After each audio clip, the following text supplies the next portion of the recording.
Ethan was an older brother, the firstborn. He was a force of nature. Think of that guy in your life who's always climbing mountains, running marathons, starting businesses from scratch.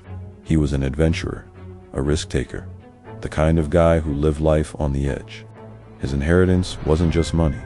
It was the family's legacy, a massively successful tech empire their father had built from the ground up. Ethan was the heir apparent, the crown prince. Jake, the younger brother, was different. He was quiet, calculated. While Ethan was out wrestling bears, Jake was inside, studying market trends, coding, and playing the long game. He saw the world not as a mountain to be conquered, but as a chessboard to be won. And he always saw his brother's weakness, his impulsiveness. One scorching summer afternoon, Ethan stumbles back home. He's just returned from a disastrous trekking expedition. He'd lost his gear, his funding for a new venture had just fallen through, and he hadn't eaten in what felt like days. He was physically and emotionally drained, a hollowed-out version of his usual dynamic self. He walks into the kitchen, and the smell hits him. It's an incredible, intoxicating aroma. There's Jake, calmly plating up the most amazing-looking gourmet ramen bowl. We're talking perfectly seared chashu pork, a glistening soft-boiled egg. It was a work of art. Fragrant broth. Ethan, half delirious with hunger and failure, practically collapses onto a stool. "Jake," he groans, "I would kill for that. I'm starving. I'd give you anything." Jake looks up from his bowl, a slow, deliberate gaze.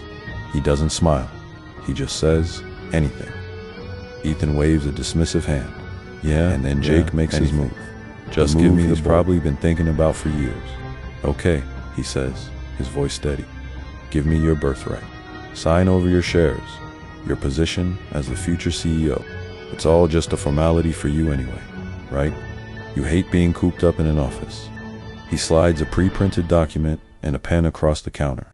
"Sign it, and this ramen is yours." It sounds insane, right? Trading a multi-billion-dollar empire for a bowl of noodles. But in that moment, for Ethan, the ramen was everything. It was survival. It was comfort. It was the only thing that mattered. His hunger, his exhaustion, his crushing sense of failure. The future was abstract to just a concept. The ramen was real. It was here. It was now. So he did it. He scribbled his name on the paper, grabbed the bowl, and devoured it in minutes. And for those few minutes, it was the best thing he had ever tasted. He felt relief. He felt satisfied. As the years went by, Jake, with his quiet, steady hand, took the company to unprecedented heights. And Ethan, he was left on the outside looking in, a ghost haunting the edges of the empire he had given away. He had his adventures, sure, but he spent the rest of his life with the gnawing, bitter taste of that one, single, impulsive trade. A trade made in a moment of desperation. It makes you think, doesn't it? What are the bowls of ramen in our own lives? That instant gratification, that easy way out, that thing we want so badly. Asterisk. Right now, asterisk.